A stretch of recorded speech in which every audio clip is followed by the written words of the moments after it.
اسلام آباد، پشاور اور سوات سمیت مختلف شہروں میں زلزلے کے جھٹکے۔ وفاقی دارالحکومت اسلام آباد اور خیبر پختونخوا کے مختلف علاقوں میں زلزلے کے شدید جھٹکے محسوس کیے گئے ہیں۔ تفصیلات کے مطابق زلزلے کے جھٹکے جڑواں شہروں اسلام آباد، راولپنڈی، پشاور، سوات، ایبٹ آباد اور چترال محسوس کیے گئے، جس سے شہریوں میں خوف و ہراس پھیل گیا۔ محکمہ موسمیات کے مطابق زلزلے کی شدت ریکٹر اسکیل پر 5.2 ریکارڈ کی گئی، جبکہ اس کا مرکز افغانستان کے ہندوکش پہاڑی سلسلے میں تھا۔ زلزلہ صبح 10:20 پر آیا، جس کی ریکٹر اسکیل پر گہرائی 190 کلومیٹر ریکارڈ کی گئی۔ زلزلے کے جھٹکوں کے باعث لوگ گھروں، دفاتر اور دکانوں سے کلمہ طیبہ کا ورد کرتے ہوئے باہر نکل آئے۔ ابتدائی اطلاعات کے مطابق کسی قسم کے جانی یا مالی نقصان کی اطلاعات موصول نہیں ہوئی۔ چین اور بھارت ایک دوسرے کو شراکت دار سمجھے، دشمن یا خطرہ نہیں، چینی وزیر خارجہ۔ غیر ملکی خبر رساں ایجنسی کے مطابق چین کے اعلیٰ سفارتکار پیر کو بھارت پہنچے۔ بھارتی دارالحکومت نئی دہلی میں چینی وزیر خارجہ وانگ یی نے اپنے بھارتی ہم منصب جے شنکر سے ملاقات کی اور توقع ہے کہ وہ اپنے 3 روزہ دورے کے دوران بھارتی وزیر اعظم نریندر مودی سے بھی ملاقات کریں گے۔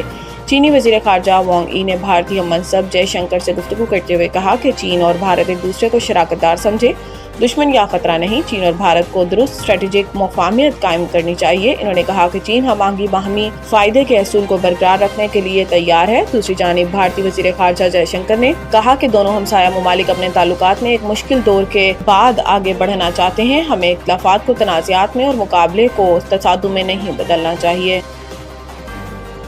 9 مئی مقدمات عدالت کی عمران خان کی اپیلوں پر فریقین کو آج ہی دستاویزات جمع کروانے کی ہدایت۔ سپریم کورٹ میں چیف جسٹس یحییٰ آفریدی کی سربراہی میں 3 رکنی بینچ نے عمران خان کو 9 مئی سے متعلق ضمانت کی اپیلوں پر سماعت کی، جس سلسلے میں وکیل درخواست گزار سلمان صفدر اور اسپیشل پروسیکیوٹر ذوالفقار نقوی عدالت میں پیش ہوئے، جبکہ علیمہ خان بھی عدالت میں موجود تھیں۔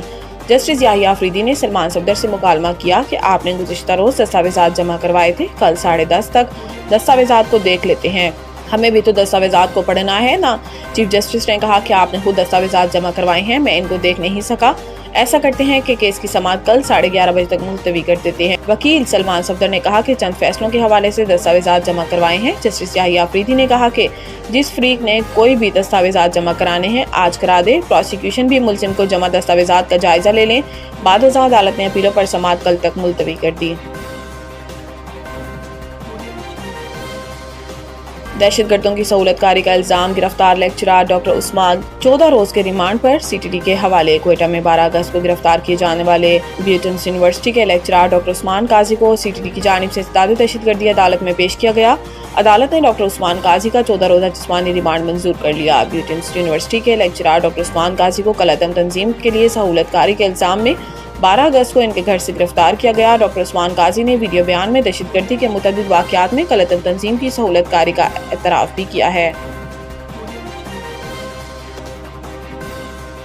مونسون سسٹم بحیرہ عرب میں موجود، کراچی میں آج وقفے سے بارش ہوگی۔ موسمیاتی ماہرین کا کہنا ہے کہ مونسون سسٹم بحیرہ عرب میں موجود ہے، جس کے باعث کراچی میں آج وقفے سے بارش ہوتی رہے گی۔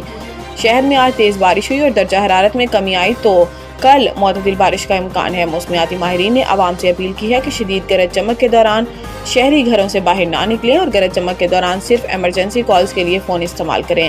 موسمیاتی ماہرین نے ہدایت کی کہ سڑک پر موجود افراد درخت، باڑ اور کھمبوں سے دور رہیں۔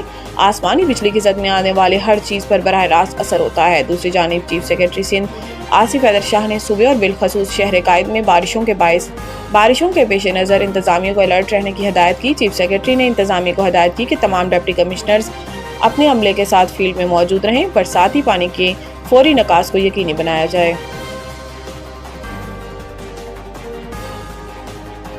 سینٹرل کانٹریکٹ کا اعلان، کوئی کھلاڑی اے کیٹیگری کا اہل نہ ہونے سے کیٹیگری ختم، بابر اور رضوان کی بھی تنزلی۔